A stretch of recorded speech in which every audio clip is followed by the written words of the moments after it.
중국에서 복음 전파에 앞장서며 많은 기독교 출판 서적을 남긴 워치만 리는 젊었을 때 몸이 심히 연약하여 의사로부터 청년 시절을 넘기지 못하고 죽을 것이라는 사형 선고를 받았습니다. 이 때문에 그는 몸을 낫게 해 주십사고 하나님 앞에 늘 기도드렸습니다. 한 번은 그가 꿈을 꿨습니다. 그가 배를 타고 양자강을 거슬러 올라가는데 강 한가운데 이를 즈음 큰 바위에 걸려 배가 꼼짝달싹 할 수 없었습니다. 더 이상 나갈 수도 없고 그렇게 배가 딱 걸려 있는데, 그러자 그는 하나님 앞에 기도했습니다. 하나님 앞에 기도하자 하나님, 이 배가 지나가게 해 주십시오. 꼭 지나갈 수 있도록 하나님 인도해 주십시오 하고 기도했습니다. 그러자 하늘에서 음성이 들렸습니다. 사랑하는 아들아, 내가 이 바위를 옮겨버릴까? 아니면 물이 불어서 네가 지나갈 수 있도록 해줄까? 하고 둘 중에 하나를 선택하라는 음성이 들렸습니다. 그러자 그는 하나님, 물이 점점 불어서 지나갈 수 있게 해 주십시오 라고 대답했습니다. 그러자 순식간에 바위가 안 보일 만큼 물이 불어올랐고 그는 그 위를 유유히 지나갈 수 있게 되었습니다. 그리고 그는 꿈을 깼습니다. 꿈을 깨고 나서 그는 병이 자신을 삼킬 수 없다는 자신에 대한 하나님의 뜻을 깨달았습니다. 결국 그는 하나님의 부활 생명을 넘치게 얻어 그 병을 날마다 극복하며 살아갈 수 있었습니다. 의사는 그에게 청년 시절을 넘기지 못할 것이라고 하였지만 그는 중국 기독교 역사상 지울 수 없는 큰 발자취를 남겼고 70살을 살았습니다. 오늘 본문에서도 워치만 리처럼 죽음과 같은 문제 앞에 처한 여리고 성읍의 사람들이 나옵니다.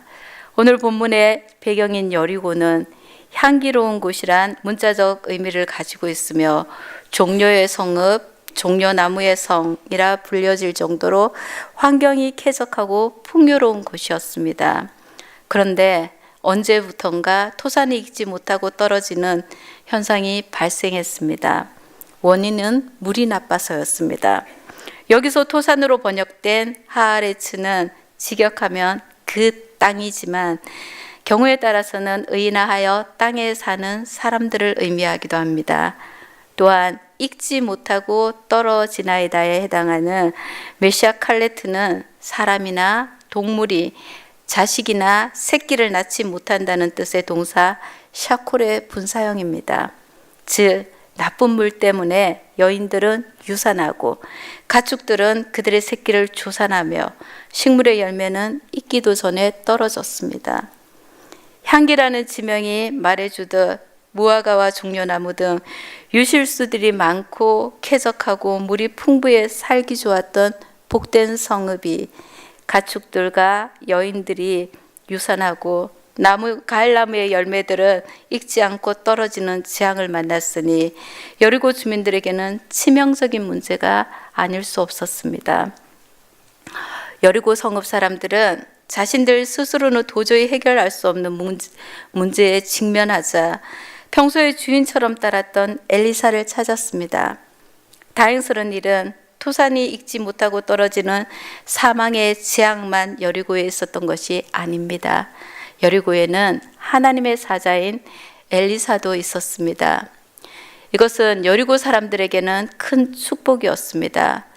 그렇습니다. 물이 나빠 재앙을 만난 것은 불행한 일이었지만 그곳에 그 문제를 해결해 줄 엘리사, 하나님의 사람이 있었다는 것은 그들에게는 큰 축복이었습니다. 그래서 그들은 하나님의 사람 엘리사를 찾아가 그 문제를 해결해 달라고 부탁합니다. 19절입니다. 그 성읍 사람들이 엘리사에게 말하되 우리 주인께서 보시는 바와 같이 이 성읍의 위치는 좋으나 물이 나쁨으로 토산이 익지 못하고 떨어지나이다. 그들은 엘리사를 우리 주인이라고 불렀습니다. 이는 그들이 엘리사를 하나님이 보내주신 하나님의 사람으로 여기고 존중했다는 뜻입니다. 즉 여리고 사람들은 하나님의 사람 엘리사가 자신들의 문제를 해결해 줄 수 있다고 믿고 그에게 나아갔던 것입니다. 이들의 문제에 엘리사는 해결책으로 새 그릇에 소금을 담아 가져오라고 합니다. 그런데 엘리사의 지시는 사실 여리고 주민들의 입장에서 보면 납득하기 어려운 지시일 수도 있습니다. 왜냐하면 소금은 물을 정화하기보다는 오히려 더 악화시킬 수 있기 때문입니다. 사실 물이나 식물에 소금을 뿌리면 물에 사는 생물이나 식물이 죽는 일이 허다합니다. 그런데도 여리고 주민들은 엘리사의 지시가 떨어지자 아무런 대꾸도 하지 않고 엘리사의 능력을 조금도 의심하지 않고 소금을 가져오는 순종의 모습을 보였습니다. 그 결과 그들은 물이 고쳐지는 놀라운 이적을 체험하였습니다. 그렇습니다. 하나님의 말씀은 내가 판단해서 용납이 되면 순종하고 내 이성으로 도저히 받아들여지지 않으면 불순종하는 그런 말씀이 아닙니다. 어떠한 것이든지 말씀이 떨어지면 절대적으로 순종해야 합니다. 순종하면 말씀 속에 여리고 사람들처럼 놀라운 일이 벌어집니다. 물이 고쳐지는 기적이 일어납니다. 지금도 하나님께서는 말씀을 신뢰하고 그 말씀에 순종하는 자들을 가운데서 성령으로 역사하고 계십니다. 어제나 오늘이라 영원토록 동일하신 하나님의 손은 지금도 짧아지지 않았고 여전히 자신을 찾아오는 자들에게 내밀어 주십니다. 다만 우리의 합리적인 사고가 하나님의 말씀을 온전히 믿고 순종하지 않기 때문에 이 시대에 기적이 없다고 말하는 것뿐입니다. 아니, 기적은 있는데 일어나지 않는 것처럼 보여질 뿐입니다. 그런데 엘리사는 왜 하필 새 그릇에 담아오라고 했을까요? 근원을 고치는 방법을 가르쳐 주기 위한 숨겨진 메시지가 여기 있습니다. 새 그릇은 하나님의 백성을 의미합니다. 새 그릇이 물 근원을 고치는 데 사용되었듯이 하나님의 백성들이 사망의 재앙으로 가득한 이 세상을 고치는 데 사용되길 우리 주님은 원하십니다.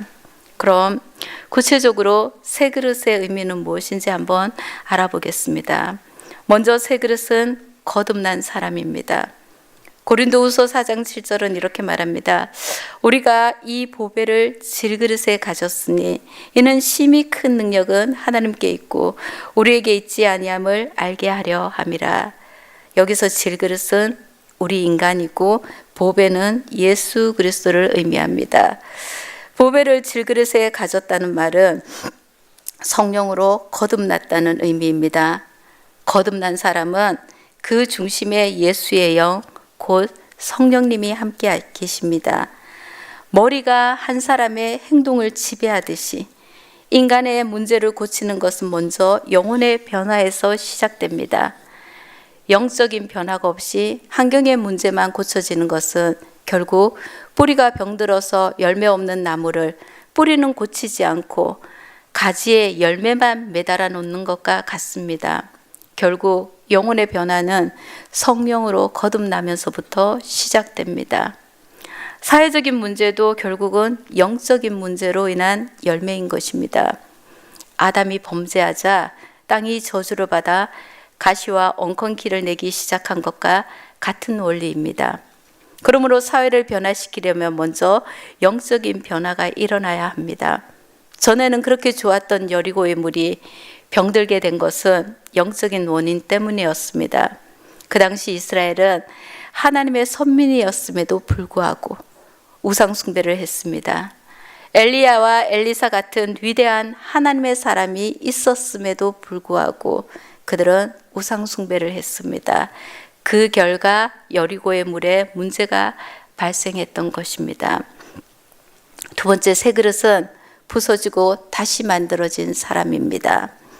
예레미야 18장 4절에 보면 진흙으로 만든 그릇이 토기장의 손에서 터짐에 그가 그것으로 자기 의견에 좋은 대로 다른 그릇을 만들더라고 합니다. 여기서 토기장이는 하나님이시며 질그릇은 하나님의 손에 붙잡힌 사람입니다.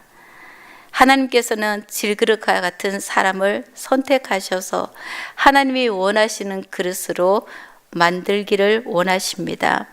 그런데 그가 원하시는 그릇으로 나오지 않으면 토기장인은 기존의 그릇을 자기가 원하는 그릇으로 만들기 위해서 가차없이 깨버립니다. 망치로 두들겨 깨든지 바닥에 집어던져서 깨든지 자신의 방법대로 깨버립니다. 그리고 완전히 고운 가루로 만들어 버립니다. 하나님도 마찬가지입니다. 하나님이 택하신 사람을 하나님이 원하시는 대로 새 그릇으로 만들기 위하여 망치로 두들기기도 하고 바닥에 집어던지기도 하고 완전히 가루를 만들어 버립니다. 하나님은 우리를 하나님 보시기에 좋은 그릇으로 만드신다는 선한 목적을 가지고 두들기고 깨뜨리고 박살내지만 우리는 너무나 괴롭습니다. 그렇게 하나님의 손에서 두들겨질 때 우리는 아프다고 아우성을 칩니다. 못 살겠다고 고함을 지릅니다.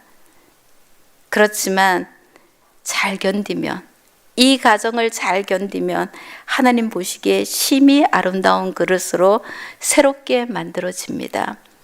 그래서 고난이 유익합니다.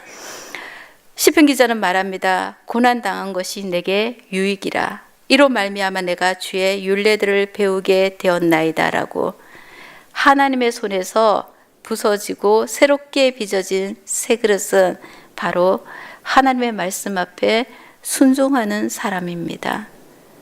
고난으로 주의 율례와 법도를 배우는 것처럼요.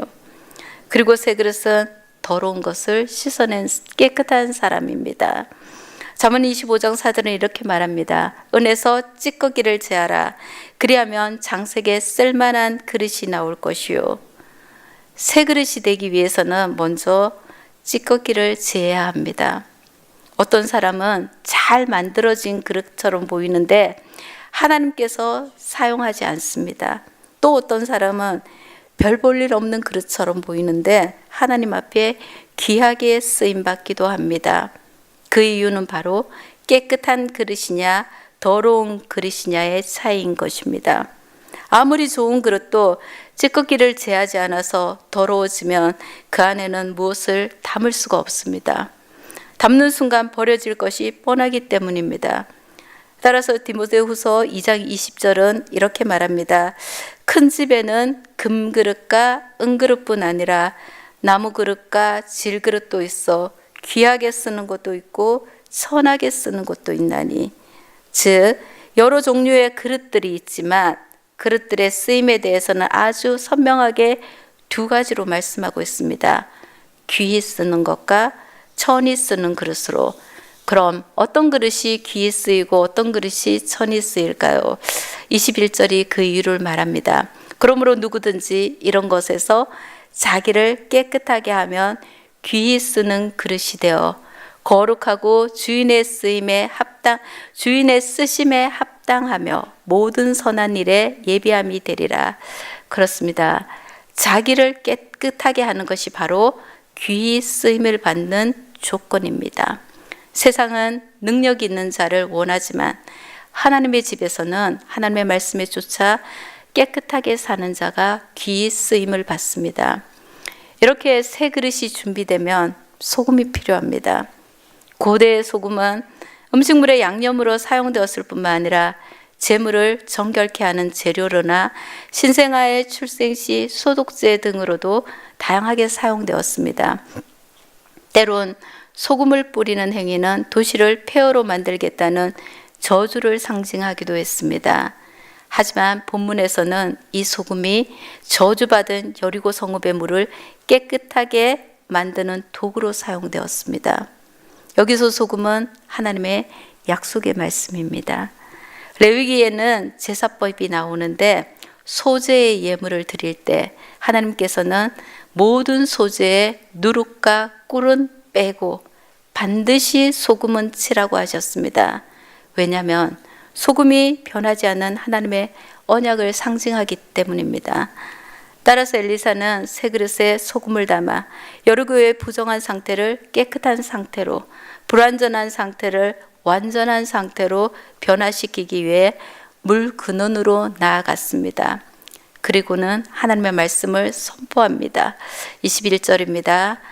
엘리사가 물 근원으로 나아가서 소금을 그 가운데 던지며 이르되 여호와의 말씀이 내가 이 물을 고쳤으니 이로부터 다시는 죽음이나 열매 맺지 못함이 없을지니라 하셨느니라 하니, 여기서 물 근원이란 샘물을 모아놓은 저수지를 가리킵니다. 지금도 여리고에는 엘리사의 샘이라는 유적이 있습니다. 그렇다면 과연 소금 자체가 여리고성의 물을 변화시켰을까요? 물론 소금은 어떤 물질을 변화시키는 성질이 강합니다. 삼투압 작용을 일으켜서 수분을 제거하기도 하고 단백질을 단단하게 만들기도 합니다. 또한 효소 작용을 억제시켜 변질되는 것을 막아주는 기능을 합니다. 그렇지만 소금 그 자체가 여리고성의 나쁜 물을 좋은 물로 변화시킬 수 있는 힘은 없습니다. 그렇다면 과연 여리고의 물이 깨끗해질 수 있었던 원인은 무엇일까요? 그것은 바로 선포된 하나님의 말씀으로 가능했습니다. 그렇습니다. 선포된 여호와의 말씀이 내가 이 물을 고쳤으니 이로부터 다시는 죽음이나 열매 맺지 못함이 없을지니라고 하였습니다. 여리고의 물을 정화한 것은 소금이 아니라 결국 하나님의 말씀이었습니다. 즉 우리가 하나님의 영원한 언약을 가지고 있다고 해도 하나님의 말씀이 우리 가운데 임하지 않으면 안 된다는 것입니다. 아브라함이 75세에 갈대아 우르를 떠나면서 내가 너로 큰 민족을 이루고 내 이름을 창대하게 하겠다는 하나님의 약속을 받았습니다. 그러나 그는 99세가 될 때까지 아무 일도 일어나지 않았습니다. 하지만 아브라함 99세에 내년 이맘때에 내 아내 사라에게 아들이 있을 것이라는 하나님의 말씀이 선포되자 그 말씀대로 100세가 된 아브라함이 이삭을 낳았습니다. 그렇습니다. 토산이 익지 못하도록 하는 나쁜 물 근원에서 내가 고쳤다는 하나님의 말씀이 선포되자 좋은 물이 된 것처럼 우상을 숭배함으로써 저주를 받아 마치 죽은 것과 같은 북이스라엘에도 하나님의 말씀이 선포되면 그곳에 생명력을 불어넣을 수 있습니다. 북이스라엘은 결국 오늘날 모든 죄인을 상징합니다. 여기서 우리는 한 가지 중요한 사실을 깨달을 수 있습니다. 그것은 창조주 하나님의 생명력이 있는 말씀만이 죄인을 의인으로 변화시킬 수 있다는 것입니다. 죄인을 고칠 수 있다는 것입니다. 살다 보면 우리에게도 여리고의 성의 나쁜 물과 같은 크고 치명적인 문제가 발생할 수 있습니다. 나의 힘으로는 도저히 해결할 수 없는 재앙이 닥칠 수 있습니다. 이때 여러분은 가장 먼저 누구를 찾아가 문제를 알리고 도움을 구하렵니까? 많은 사람들이 자신이 당면한 문제, 그 분야의 전문가를 찾아갑니다. 그래서 답을 얻기도 하지만 대부분은 그렇지 못합니다. 그렇지 못할 때가 더 많습니다. 따라서 우리도 내 힘으로 해결할 수 없는 문제를 만나면 여리고 성읍의 사람들처럼 하나님을 찾아가야 합니다. 문제를 가지고 하나님 앞에 나아가는 순간 문제는 더 이상 문제가 되지 않습니다. 근원부터 고치시는 하나님께서는 먼저 우리를 새 그릇으로 만들어 주실 것입니다. 그리고 우리에게 영원한 하나님의 약속을 품게 하실 것입니다. 마침내 말씀하셔서 우리를 근원부터 치유하여서 회복시켜 주실 것입니다. 그렇습니다.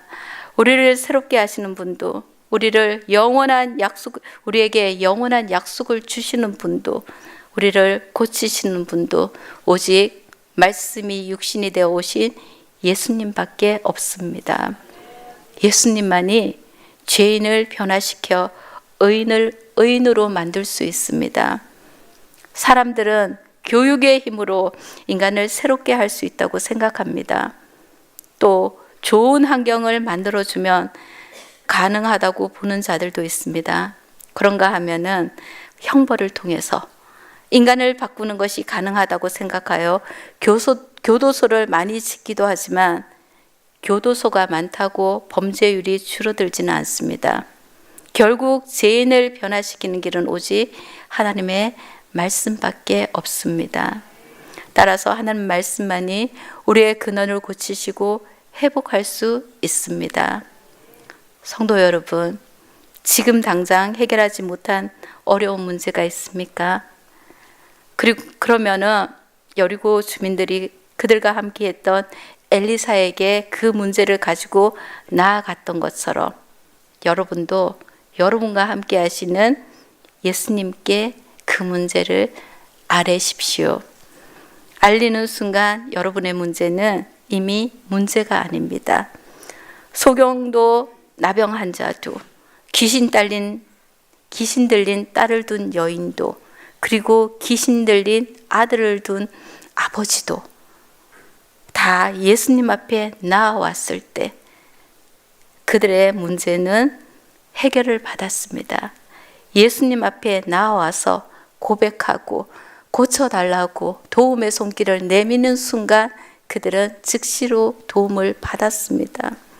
우리 역시 믿음으로 주님께 나아가 우리의 문제를 아내면 주님은 우리의 영혼과 정신과 육체와 환경을 치료하실 것입니다. 즉 우리의 근원부터 고쳐주십니다.